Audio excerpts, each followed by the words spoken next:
Do you think you can guess the number one most reported type of RV damage?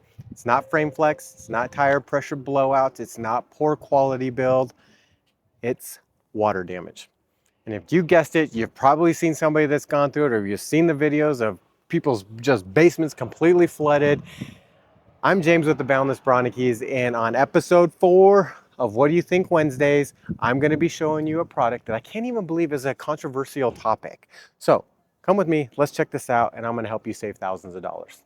So one of the most important things that you can purchase for your RV or camper to save you thousands of dollars in damage is a water pressure regulator. And the best thing is that you have multiple options. So if you just want something super quick and super easy, super cheap, these little guys are $10, I think, on Amazon, and they come pre-designed to 40 to 50 PSI. We've used the Camco adjustable water pressure regulator for years and absolutely love it. This is a great option. Right now we're trying out the Blue Tech water pressure regulator, but we're just trying out a lot of their stuff just because it's all quick connects. But prices from really cheap to fitting your budget at whatever you want to spend. But let me explain real fast in a nutshell why a water pressure regulator is so important. So RV parks and campgrounds that use city water, or if you have a water spigot at your site, those are typically on the exact same water distribution grid as residential homes, your fire hydrants, your apartments, everything. So in order for that to work properly and to have the right amount of pressure, there's what's called water pumps, and these water pumps keep pressure on so that, like, if your neighbor's using water, you also have pressure. At the current RV park we're at right now, there is a sign on the front counter that says, we highly recommend you using a water pressure regulator because our system here is typically around 90 PSI. Now 90 PSI might not seem very high to some of you, especially when you're thinking in the context of a residential home. But the problem is RVs are not built to the same standard as residential homes. And even on your residential home, you have a water regulator that downs the pressure as it comes into your home.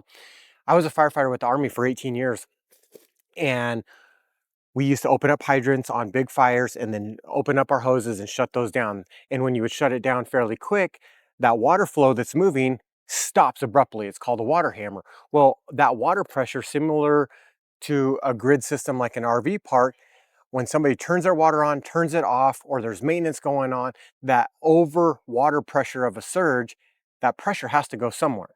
And it's going to go to the where it's going to have the least amount of problems. And typically in RVs, that's at all of our actual fittings. Now, a lot of the RVs nowadays, they're not made with really great products. They need to get these things off the line and now into the to us, right? So a lot of times they use plastic accessories like the 90s and the tees.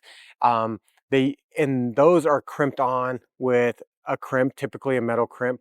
I've gone through in a lot of our places and actually swapped out the plastic fittings with brass fittings just to make it a little bit more secure. But the number one thing that always helps is a water pressure regulator. So that water pressure, if you get a big surge or that you're in a city that just has high amount of pressure, especially if you're next to like a water tower or something where the pressure is going to be really high, that water is going to go through the grid, up and down the rows of your campground, up and down the streets of your residential areas. And when it comes in, it's going to hit your water pressure regulator, and it's only going to come into your trailer, whatever you have your water pressure regulator set at.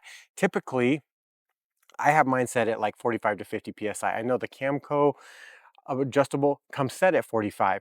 There, I looked up a couple different manufacturer guidelines. Grand Design has a forum that has a big sticker that says they recommend 40 PSI. That's not a lot of PSI, especially if you're in an area where 90 PSI is common, right? So these are just a couple of things you want to think about. And there you go, simple product that could literally save you thousands of dollars.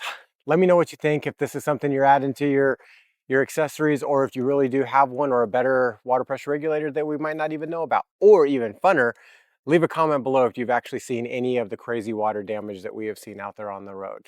Don't forget to like and subscribe. Everything you saw in today's video will be in the captions below. And just a reminder, every single Wednesday we do a simple little video like this showing off a product that could make or break your camping experience. And then on every single Sunday morning, we post a long format video about something in the RV world. So stay tuned. Thanks for watching, and I will see you on the next one.